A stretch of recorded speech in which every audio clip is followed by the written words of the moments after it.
Hello everyone, in this video we will learn how to remove formula and keep value in same cell in Google Sheet. So let's start. So you can see I have a sales data. In this data, the last column sales amount contains the formula. When I click on the cell, you can see formula in the formula bar. You can also press the F2 to check the formula.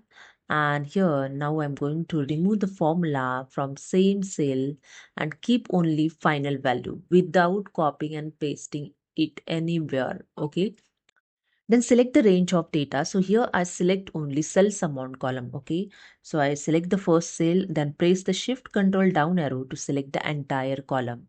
Okay, after that use the control C and control alt V. When you press the control alt V, you can see the one icon is indicate the paste formatting.